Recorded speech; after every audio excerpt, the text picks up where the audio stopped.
Good day to my treasured friends. I am Rabina Shah.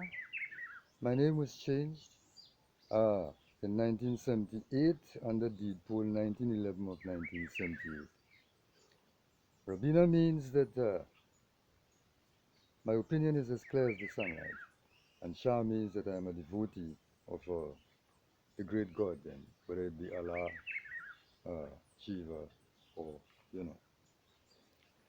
I was born on the 26th of July 1950 at the Port of Spain General Hospital. My father was Isidore Felix Ivan Marchand, so I was known in my school days as Anthony Marchand. My father's mother's name was Ribera, whereas his father's name was Marchand. My mother was Lona Celestine. Her father was of African descent. Her mother, whose name I don't know, uh, was of Warao descent. I did not grow up with my mother, so I have very little knowledge or experience with her and her family. She was about 15 years when she delivered me. I met her mother, my grandmother, on very few occasions. I never met my grandfather, for he died, before all of this. All I know is they were from Industry Lane in Arima.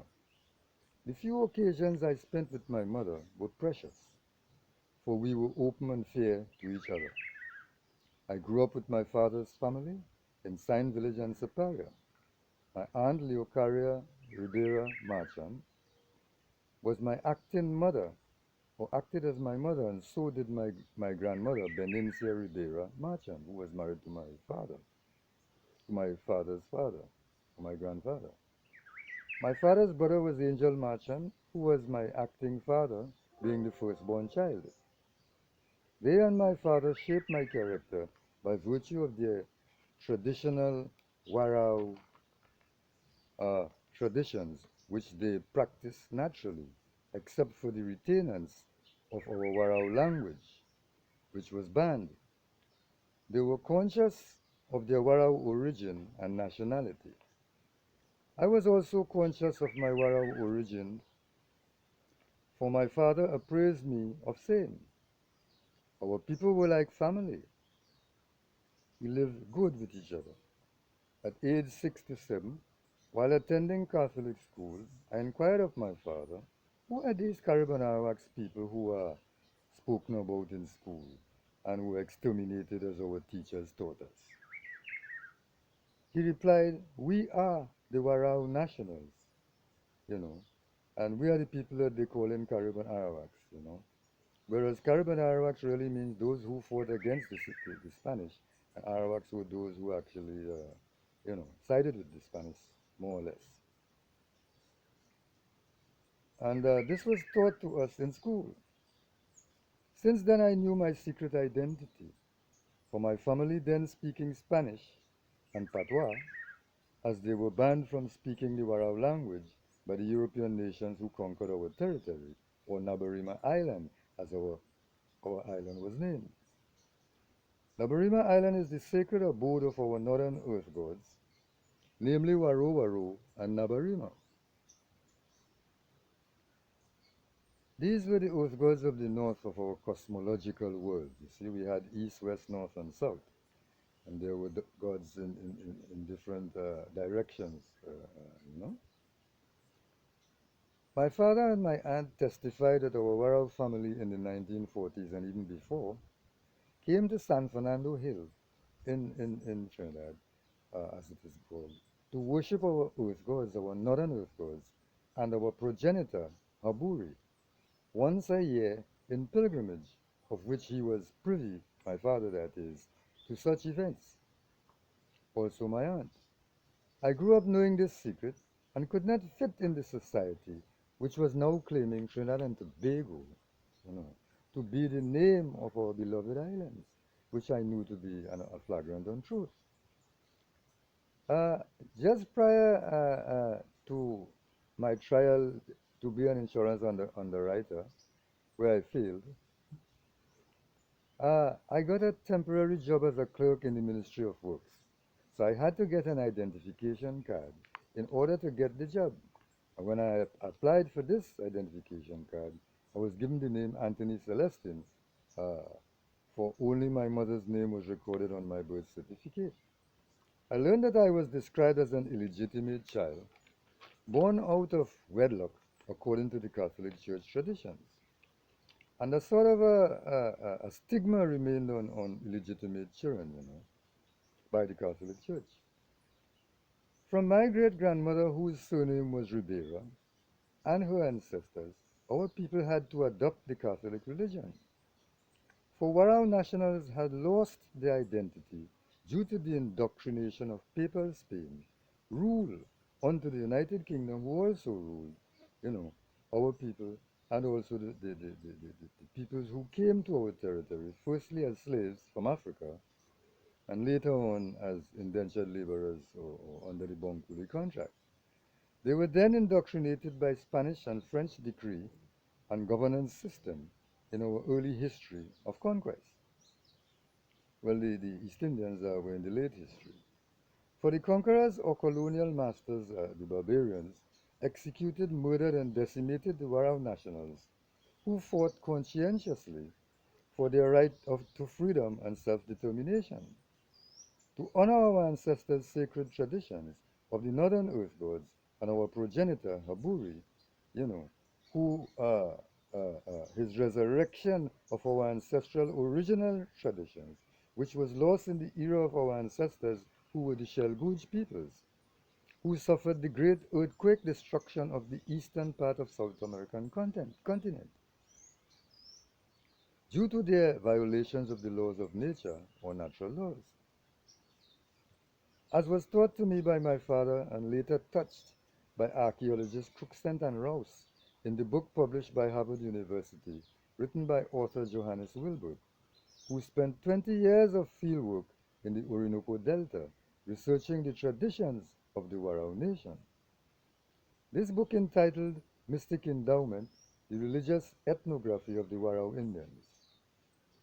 This book was sent to me, to our family member, Felix Voisin Jones, by a scholar named Miss Michelle Korwasa, who did her dissertation in Trinidad and Tobago, researching the mystery surrounding the miraculous statue of La Divina Pastora, which the Catholics stole and made a saint of their church, all in the bid to indoctrinate us, who was inducted or adopted and stolen from the Warao nation by the Catholic Church in their pursuance uh, of indoctrinating our peoples, captured and missionized or imprisoned for the purpose of making our people into Catholic Christians. But most of us were free people who lived in the forest and were more or less what you would call refugees. I wouldn't say even refugees. More or less like what they would call guerrillas well, there's a new term for them now, the people who were revolutionaries, right? Now, my great grandmother was named Gang. This is all I know, and her surname was Ribera. She was the medicine woman of a place in the southwestern peninsula named Los Charo, and she became a devout Catholic as Dawarani, the mother of the forest, or La Divina Pastora of the Warao Nation's traditions, known to be the first daughter of our progenitor Haburi, uh, was made a saint in the church. So that her Dawarani's counterpart was known by French folklore as Papa Bois, Haburi's first son, and Mama Ziglu was referred to as Dawarani, you see. So that Haburi escaped from the Orinoco Delta by building a canoe from a tree and fled from persecution from his people, whose, as a result of his violation of nature's laws, which demanded his punishment by death. This history was displayed in the form of performing arts produced by myself with the help of our elders' councils, Mr. Felix Voisin Jones, Mr. Bob Jeffrey and his son Javan, Mr. Franklin Richards Vialva, among others, with the help of the UE expert, Mr. Roel Gibbons. Also, there was a short film which was produced by the Amoco company. There was a lady from Curep, I don't remember her name, but she was the person who did the film and so on. But she gave us a copy of the film, and it couldn't be copied otherwise, and so forth, you know. But with regards to UE, they have kept our intellectual property and never gave us even a copy of the play or the performance. They gave us a little money to feed the performers and transport expenses. Not even $5,000, of which I spent my money and supported the actors during the production phase. Same was the action of the lady in the Amuku production, from Curep.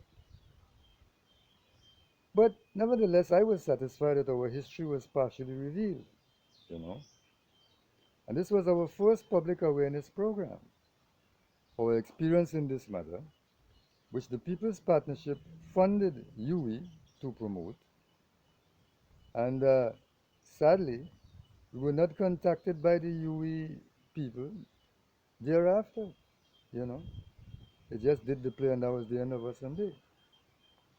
In our next video, I would describe my interaction with the Santa Rosa Mission, a community that has been part of the Catholic indoctrination. Again, a saint created by the Catholic Church by the name of Santa Rosa from Lima, with an indigenous deity. She was an indigenous deity, and she was used as a pawn to entice our people, to become Catholics because they said that she was a Catholic saint. She became a Catholic saint. So, so the church, this was used by the Catholic Church in the creation of indigenous people into Catholics, Now at age 27, I went to meet the Queen of the Santa Rosa Mission, then known as the Santa Rosa Mission Community, primarily located in the Calvary Hill area in Arima. And I spent the night by the Queen. She offered me the same hospitality as a Warao person would do.